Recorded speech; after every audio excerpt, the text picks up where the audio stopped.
ನೋಡ್ರಿ, ಇದು ಶೇಕಡ ಲಾಭಾನಿ ಲೆಕ್ಕಗಳು, ಆಮೇಲೆ ಸೂಡಿ, ಕಮಿಷನ್, ದರ, ಮಾರಾಟ ಬೆಲೆ, ಕೊಂಡ ಬೆಲೆ, ಮುಂದ ಮೇಲೆ ಎಷ್ಟು ಲಾಭ ಸಿಕ್ತು, ಎಷ್ಟು ಹಾನಿ ಆಯಿತು, ಮುಂದ ಮೇಲೆ ಕೊಡಬೇಕಾದ ಹಣ ಎಷ್ಟು, ಹಿಂತಿರುಗಿಸಬೇಕಾದ ಹಣ ಎಷ್ಟು, ಅವನಿಗೆ ಸಿಕ್ಕ ಸೂಡಿ ಎಷ್ಟು, ಎಲ್ಲ ಲೆಕ್ಕಗಳು ಈ ಅಭ್ಯಾಸದಾಗ ಬರ್ತಾವೆ.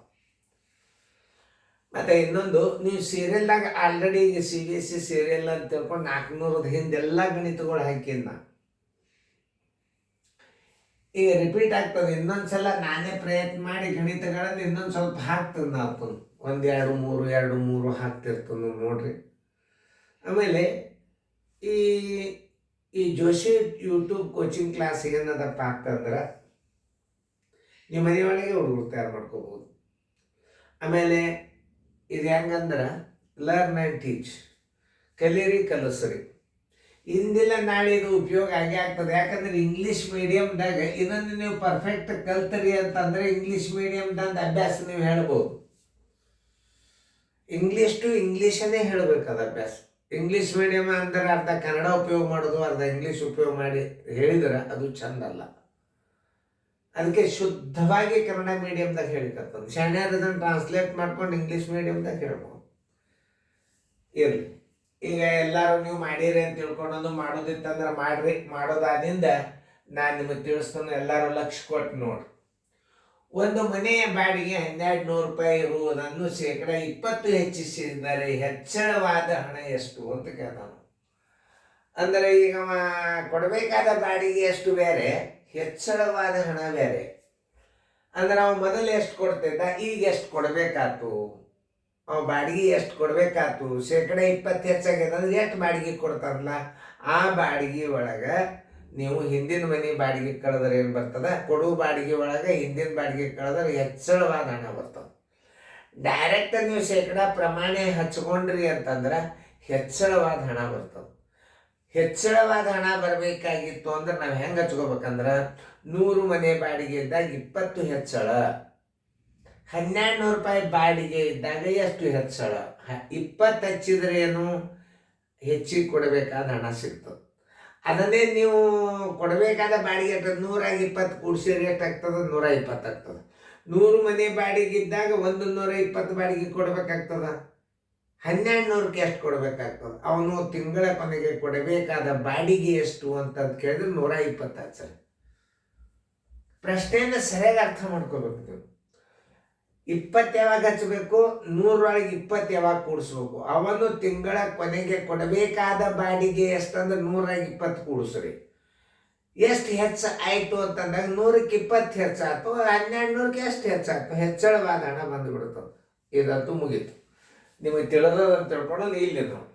ಇಲ್ರಿ, ಇದು ನವೋದಯ ಥಿಯರಿ ಒಳಗೆ ಹೆಂಗಂದ್ರೆ 2 0 ತೆಗೆದು ಬಿಡ್ರಿ. ಈ 12ಕ್ಕೆ ಈಗ ನೋಡ್ರಿ, ಇಲ್ಲಿ 100 ಇದು 20 ಅದ, ಇದು 20 ಅದ. ಈ ಶೇಕಡಾದ 2 0 ತೆಗೆದು 20ಕ್ಕೆ 12ಕ್ಕೆ ಗುಣಾಕಾರ ಮಾಡಿಬಿಟ್ರೆ ಹೆಚ್ಚಳವಾದ ಹಣ ಬಂದ್ಬಿಡ್ತದೆ. ನವೋದಯ ಥಿಯರಿ ಇದು. ಪ್ರತಿಯೊಂದು ಗಣಿತಗಳಿಗೆ ಟ್ರಿಕ್ಸ್ ಇಟ್ಟದ. ಆದರೆ ಆ ಟ್ರಿಕ್ಸನ್ನು ತಿಳ್ಕೊಳ್ಳುವಂಥ ಕೆಪಾಸಿಟಿ ವಿದ್ಯಾರ್ಥಿಗಳಿಗೆ ಬೇಕು. ಕ್ರಿಯೇಟಿವ್ ಮೈಂಡ್ ಇದು ಬರಬೇಕಾದ್ರೆ ನೀವು ಲಕ್ಷ ಕೊಟ್ಟು ಗಣಿತ ನೋಡ್ಬೇಕು. ನಾ ಹೆಂಗೆ ತಿಳಿಸ್ತು ನೋಡ್ಬೇಕು. ಈಗ ನೋಡಿ, ಹೆಚ್ಚಳವಾದ ಹಣ ಅಂದ್ರೆ ಏನು ಮಾಡಬೇಕು, ಈಗ 20 ಅದ, ಇದು 12ಕ್ಕೆ ಗುಣಾಕಾರ ಮಾಡ್ರಿ. 20ಕ್ಕೆ 12ಕ್ಕೆ ಗುಣಾಕಾರ ಮಾಡಬೇಕಾದ್ರೆ ಹೆಚ್ಚಿನ ಹಣ ಬಂದುಬಿಡ್ತದೆ. ಇದು ಶೇಕಡಾದ 2 0 ತೆಗೆದು ಬಿಡ್ಬೇಕು. ಅದನ್ನ ರೀತಿ ಒಳಗೆ ನೋಡ್ರಿ, ನಿಮಗೆ ತಿಳಿತು. 100 ಮನೆ ಬಾಡಿಗೆ ಇದ್ದಾಗ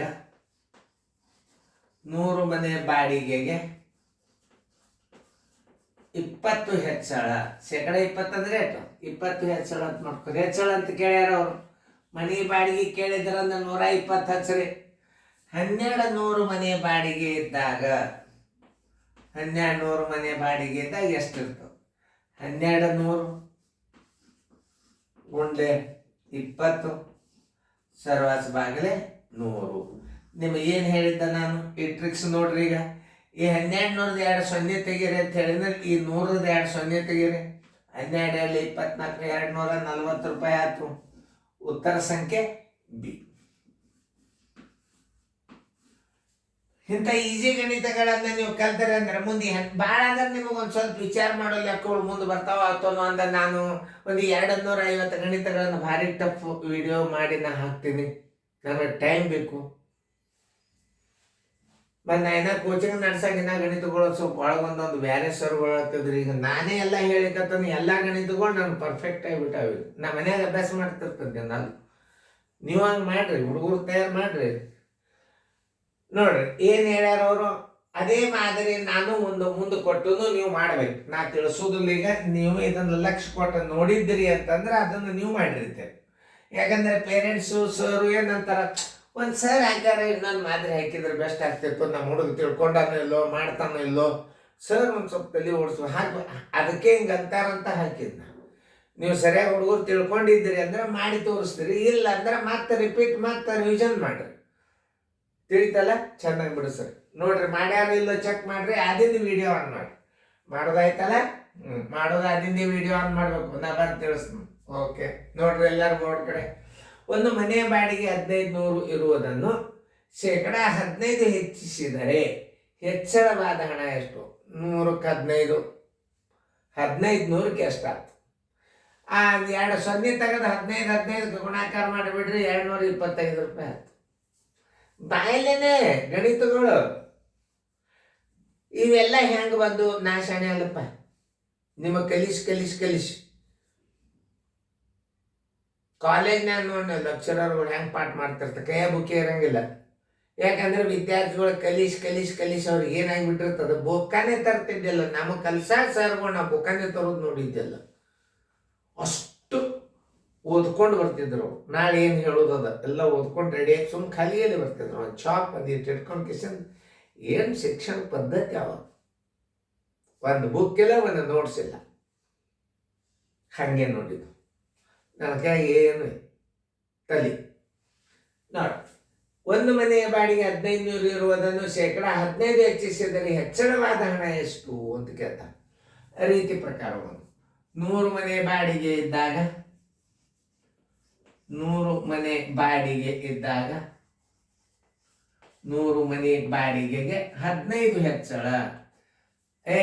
ಒಟ್ಟ ಬಾಡಿಗೆ ಎಷ್ಟಂದ್ರೆ 115 ಮಾಡ್ಕೊರಿ. ತಿಂಗಳಿಗೆ ಕೊನೆಗೆ ಕೊಡಬೇಕಾದ ಬಾಡಿಗೆ ಎಷ್ಟು? 115. ಬರೀ ಹೆಚ್ಚಳ ಅಷ್ಟೇ ಕೇಳೋಣ. ಇಲ್ಲೇ ನೀವು ನೆನ್ಪಿಟ್ಕೋಬೇಕಾದ ಸಂಗತಿಗಳು. 15 ಹೆಚ್ಚಳ,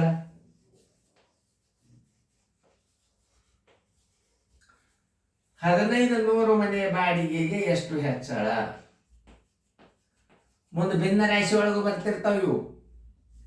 1500 ಗುಂಡ್ಲೆ 15 ಸರಾಸರಿಯಾಗಲಿ 100 = ನೋಡ್ರಲ್ಲೇ ಇಲ್ಲಿ 2 ಸೊನ್ನೆ ತೆಗೀರಿ ಅಂತ ಹೇಳಿದ್ ನಾನು. 15ಕ್ಕೆ 15 ಗುಣಾಕಾರ ಮಾಡಿ ಅಂತ ಹೇಳಿನು. ನೋಡ್ರಿ ಇಲ್ಲಿ 2 ಸೊನ್ನೆ ತೆಗೆದೆ, 15ಕ್ಕೆ 15 ಗುಣಾಕಾರ ಮಾಡ್ರಿ ಅಂತ ಹೇಳಿನು. 225 ರೂಪಾಯಿ. ಉತ್ತರ ಸಂಖ್ಯೆ ಬಿ.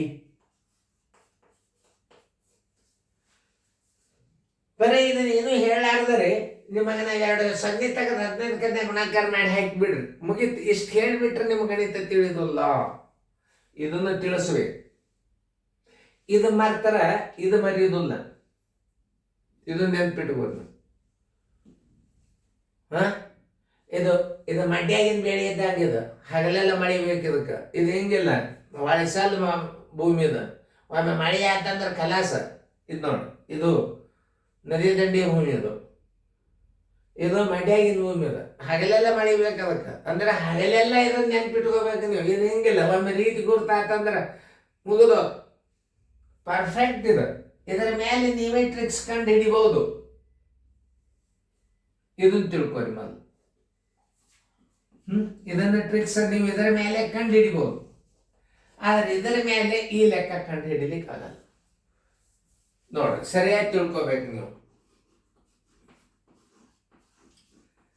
ಚೆನ್ನಾಗ ನವೋದಯ ಬುಕ್ಗಳ ನೋಟ್ಬುಕ್ ಮಾಡ್ರಿ, ಚೆನ್ನಾಗಿ ಬಿಡಿಸ್ಕೋರಿ. ಇದನ್ನ ಡಿಸಿಪ್ಲಿನ್ ಆಗಿ ನೋಟ್ಬುಕ್ದಾಗ ಬಿಡಿಸ್ಕೊಂಡು ಬಿಡ್ರಿ ನೀವು. ಪ್ರತಿಯೊಂದು ಹುಡುಗಂದು ನವೋದಯ ಆಗ್ತದೆ. ಪ್ರತಿಯೊಬ್ಬರು ಟೀಚರ್ಗಳು ಪರ್ಫೆಕ್ಟ್ ಆಗಿ ಬಿಡುತ್ತಾರೆ. ಈಗೆಲ್ಲ ನಿಮ್ಮಿಂದೇ ನಾವು ಶಾಣ್ಯರಾದದ್ದು. ನಮ್ಮಿಂದ ನೀವು ಶಾಣ್ಯರಾಗೋದಲ್ಲ, ನೀವು ಕಲ್ತರೆ ಶಾಣ್ಯರಾಗ್ತೀರಿ. ನಮ್ಮಿಂದ ಯಾರೂ ಶಾಣ್ಯರಾಗೋದಿಲ್ಲ. ಮನಸ್ಸು ಮಾಡಿದರೆ ನೀವು ಶಾಣ್ಯರಾಗ್ತೀರಿ. ನನ್ಗಿಂತಲೂ ಶಾಣ್ಯರಾಗ್ತೀರಿ ನೀವು ಕಲ್ತರೆ ಅಂದ್ರೆ. ಕಲಿಬೇಕು, ಕಲ್ತು ಶಾಣ್ಯರಾಗಬೇಕು. ಇದು ಮಾರ್ಗದರ್ಶನ. ಇದನ್ನು ನೀವು ಯಾರು ಪ್ರಾಮಾಣಿಕ ತಂದೆ ನೋಡಿ ಕಲಿತೀರಿ, ನೀವು ಟೀಚರ್ ಆಗ್ತೀರಿ, ವಿದ್ಯಾವಂತರಾಗ್ತೀರಿ, ಆರಾಮಾಗಿ ಕೂತು ಊಟ ಮಾಡ್ತೀರಿ, ಚೆನ್ನಾಗಿ ಲಕ್ಷ ಕೊಟ್ಟು ನೋಡ್ರಿ ಗಣಿತಗಳು ಹೆಂಗೆ ಬರ್ಕೋರಿ ಫೇರ್ದಾಗ.